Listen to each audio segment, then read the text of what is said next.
Harimau mati meninggalkan belang, gajah mati meninggalkan gading, manusia mati meninggalkan kredit. Tinggalkan sekolah, santri-santri, pelanjut tongkat estafet kemajuan masa depan. Kalianlah yang akan melanjutkan perjuangan dakwah ini, insya Allah. Jadi saya selalu ditakut-takuti orang. Ustadz ceramahnya jangan sering ke sana kemari, terbang sana terbang sini, nanti kok Ustadz mati gimana?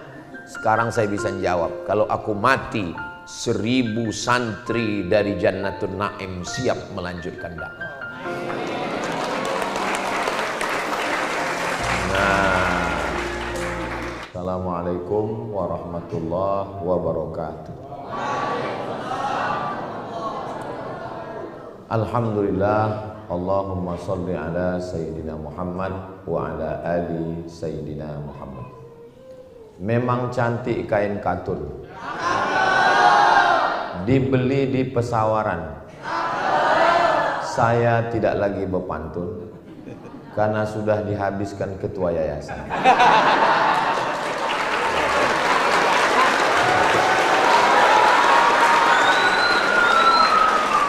Jadi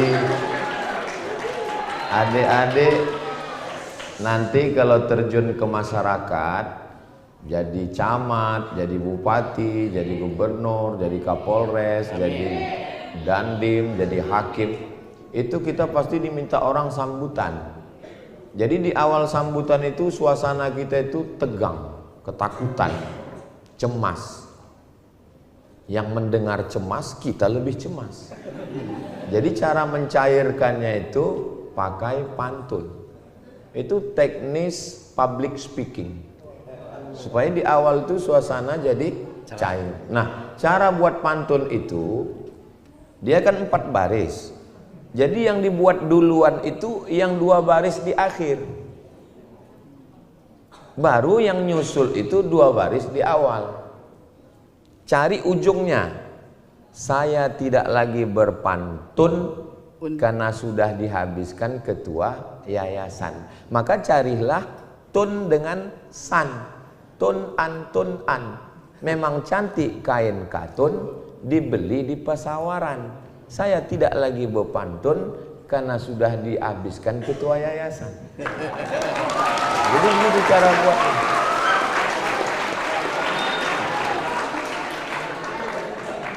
Kalau pergi ke Raja Basah,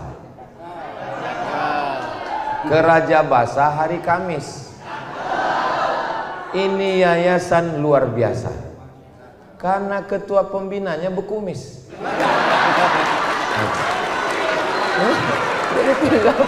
Jadi tinggal cari ujungnya, ya kan? Yayasan luar biasa berkumis, jadi tinggal cari sa dengan mis. Kalau pergi ke Raja Basah hari Kamis, ini yayasan luar biasa karena pembinanya berkumis. Nah, sekarang saya tes, siapa yang sudah siap pantunnya dari yang laki-laki? Hah? Yang perempuan sudah siap? Berdiri 1 orang. Nah, oke. Mungkin masih mikir. Sekarang saya kasih pantun ketiga, ya. Dengar dulu. Memang cantik kain katun. Memang cantik kain katun. Kain katun bergambar kikir. Kenapa susah berpantun? Karena lama berpikir. Yang berdiri tadi, kasih Ustadz 1 pantun.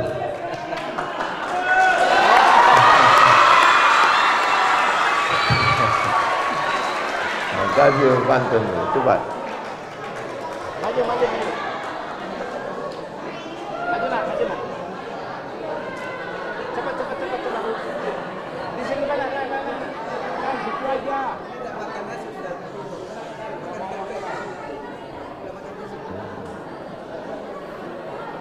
Ya.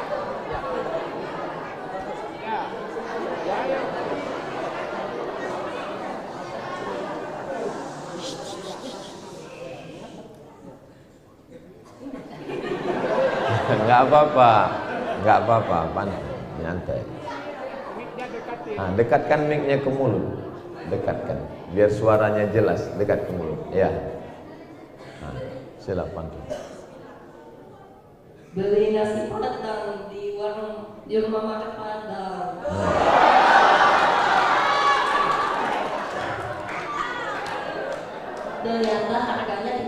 Ternyata tidak terkira harganya.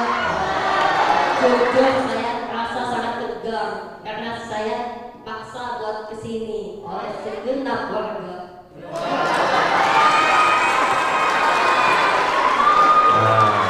Udah, jadi dia udah dapat. Kalau membeli nasi Padang harganya tidak terkira. Kenapa saya tegang?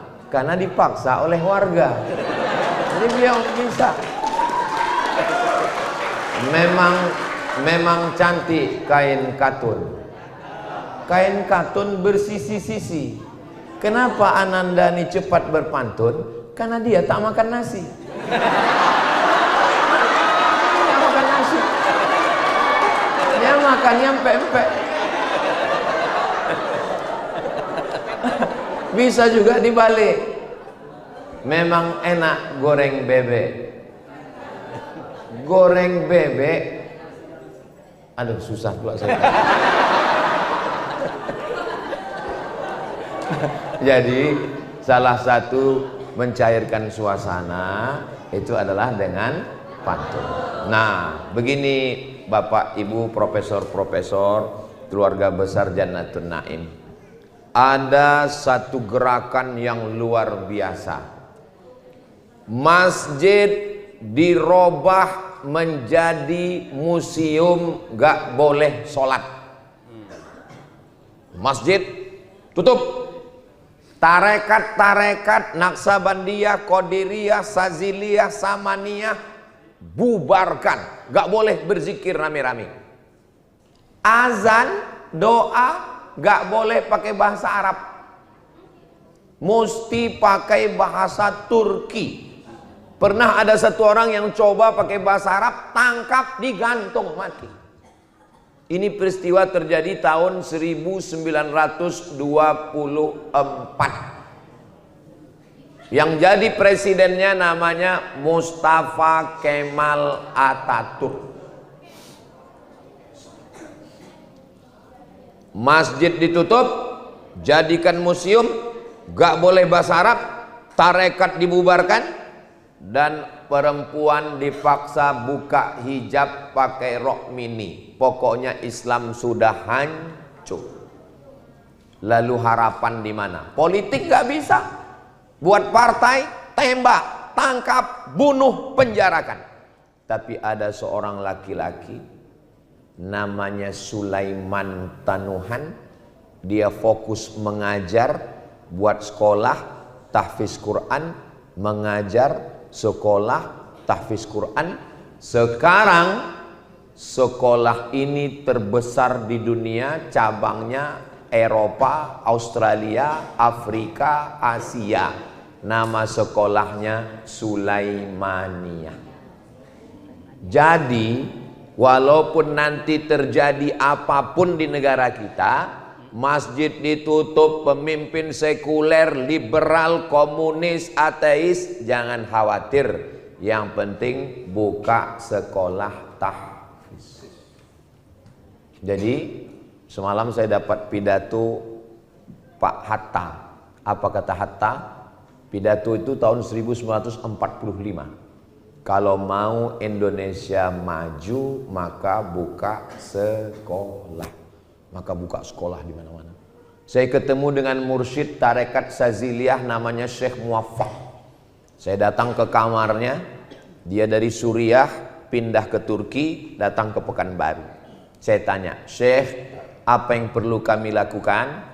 Kata dia, guru kami namanya Syekh Badruddin Al-Hasani sebelum meninggal dunia beserta murid-muridnya meninggalkan berapa sekolah, Syekh? 5.000 sekolah.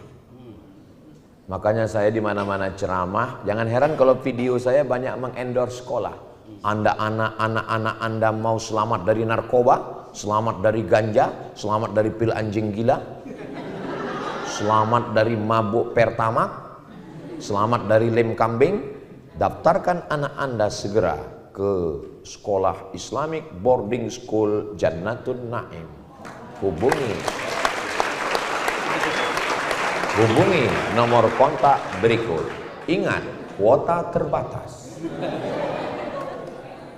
Makanya waktu Pak Haji minta saya jadi pengurus yayasan, saya nggak mau. Saya nggak mau dalam struktur yayasan, pembina, pengawas, ketua, sekretaris, bendahara. Kalau nama saya ada dalam akte, jangan Pak Haji. Kenapa? Payah rapat tahunan. Tapi buat nama saya di penasehat aja Pak Haji. Nasehat bisa pakai WhatsApp dan bisa pakai online. Itulah alasan saya. Akhirnya dulu kami datang kemari, anak-anakku, ini masih tanah, saya cuma berdiri di situ, masuk masjid belum selesai. Sekarang begitu saya masuk, gak bisa berkata-kata. Memang laki-laki tidak berkata-kata.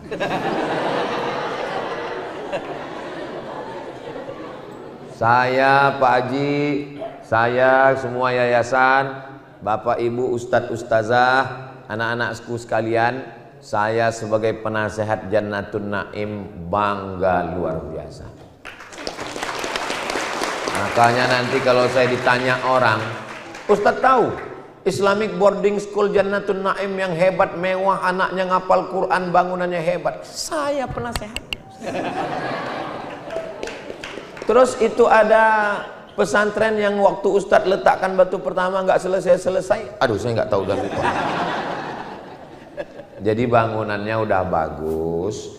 Pak Haji kita doakan panjang umur, sehat badan. Anakku sekalian yang laki-laki maupun perempuan, nanti kalian ada yang jadi tentara, ada yang jadi polisi, ada yang jadi hakim, ada yang jadi pengacara, yang perempuan jadi dokter kandungan. Supaya jangan sampai laki-laki jadi dokter kandungan pelecehan seksual. Lagi viral beritanya sekarang. Kalaupun kalian jadi dokter, jadi hakim, jadi pengacara, jadi bupati, jadi gubernur, kalian tetap wajib punya sekolah. Harimau mati meninggalkan belang, gajah mati meninggalkan gading, manusia mati meninggalkan kredit. Tinggalkan sekolah, santri-santri, pelanjut tongkat estafet kemajuan masa depan, kalianlah yang akan melanjutkan perjuangan dakwah ini insya Allah. Jadi saya selalu ditakut-takuti orang, Ustadz ceramahnya jangan sering ke sana kemari, terbang sana terbang sini, nanti kalau Ustadz mati gimana? Sekarang saya bisa jawab, kalau aku mati, 1000 santri dari Jannatun Naim siap melanjutkan dakwah.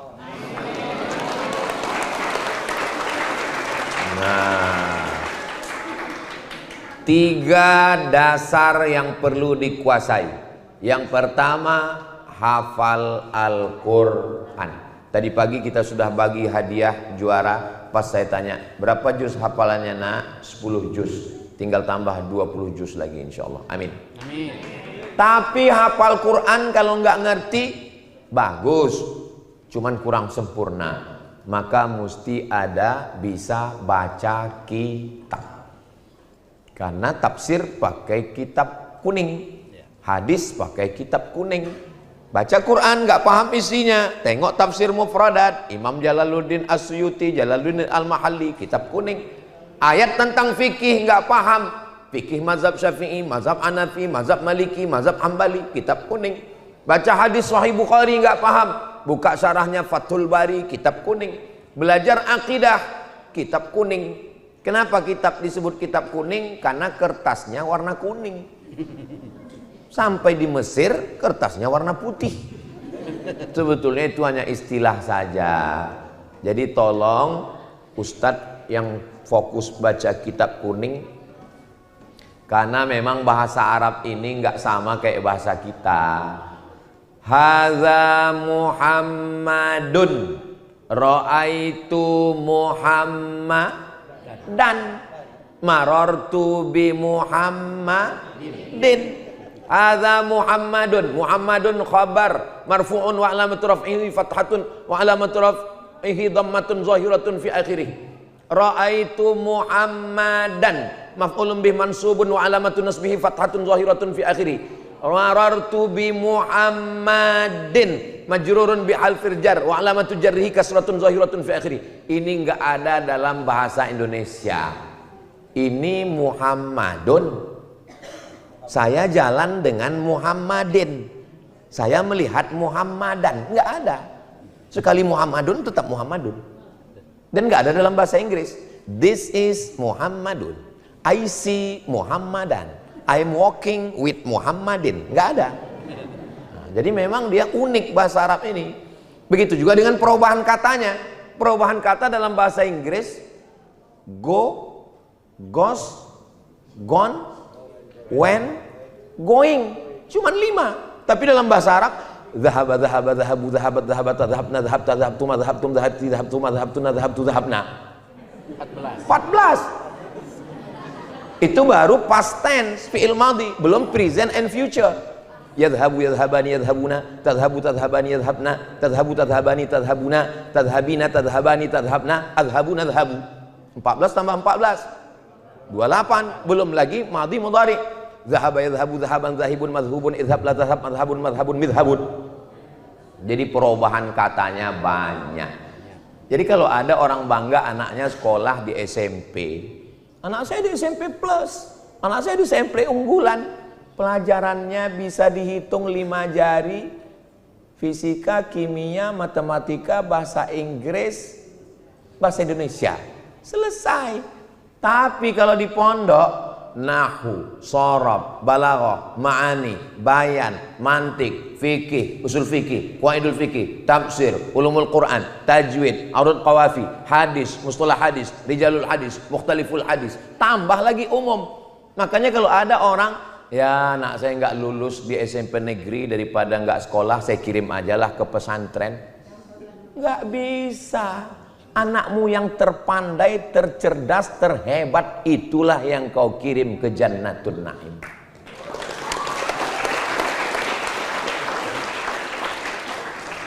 Tolong mindset masyarakat Lampung dan sekitarnya diluruskan. Ini sekarang orang, anaknya di mana? Anak saya di SMP negeri, anak saya di SMP plus, anak saya di SMP unggulan. Terus yang kemarin nggak kelihatan? Ya itulah karena nggak lulus, saya masukkan aja ke Jannatul Naim. Dia merubah Jannatul Naim jadi Narul Jahim. Makanya penerimaan santri mesti fit and proper test. Ini disiplinnya luar biasa. Bang Pane, ketua tim UAS Lampung, ternyata ikut di sini. Dan yang membangunkan tidur santri ini tentara. Luar biasa. Maka insya Allah yang pertama Al-Quran, yang kedua kitab kuning bahasa Arab, yang ketiga adalah disiplin. Kitab kuning pun ngapal Quran, kalau nggak disiplin Qurannya hilang. Hafal Quran 30 juz, hafal udah setoran, nggak disiplin, nggak murojaah, hilang. Yang 30 juz berubah menjadi juz 30. Maka di pondok ini anak-anak selamat dari rokok, selamat dari cabut, selamat dari game online, selamat dari PlayStation, selamat dari Upin Ipin. Beruntunglah orang tua yang sudah meletakkan anaknya. Yayasan mudah-mudahan solid, pembina, pengawas, ketua, sekretaris, bendahara, ustadz dan ustazah mudah-mudahan ikhlas mendidik anak-anak kita. Kita ini semua ustazah, ustadz, saya, kita ini semua akan mati menghadap Allah. Peci emas ini tinggal, sorban emas ini juga tinggal. Yang kita bawa adalah itulah anak-anak kita yang tiap malam mendoakan kita, Allahumma ighfir lahum warhamhum. Itulah yang mau kita harapkan doa mereka. Yang lain ini tinggal semua. Apalagi channel Ustaz Abdul Somad official tinggal diambil orang. Dan orang tua yang ada di rumah, walaupun kalian tidak hadir tapi kalian menonton, ikhlaskan anak kalian belajar 6 tahun di sini, ijazahnya SMP, SMA dan Kementerian Agama, bisa nyambung kemanapun sekolah di dunia ini insya Allah. Dan khusus untuk anak-anakku, kalian dapat nikmat luar biasa. Pondoknya bagus. Kok dibandingkan dengan pondok tempat saya belajar dulu, bainas samai wasumur, bukan bainas samai wal ard. Kalau bainas samai wal ard masih dekat, wasumur saking jauhnya. Pondok ini cantik, masjidnya bagus, lantainya, bangunannya, maka enak sekali kalian belajar di sini. Kalau saya ceritakan penderitaan saya di pondok dulu, nanti kalian akan bilang itu derita lo kali. Tapi memang nasib kalian bagus. Maka keempat unsur ini, orang tua, anak, guru, yayasan mesti bekerja sama. Mudah-mudahan Jannatul Naim ke depan lebih baik, lebih berprestasi dan lebih bahagia. Menangkap puyuh di Bukit Selasih. Thank you dan terima kasih. Itulah yang dapat saya sampaikan. Terima kasih atas segala perhatian. Mohon maaf segala kesilapan. Mohon maaf bapak-bapak doktor, profesor Haji Dasril beserta keluarga. Akhirnya saya ucapkan selamat tahniah. Wassalamualaikum warahmatullahi wabarakatuh.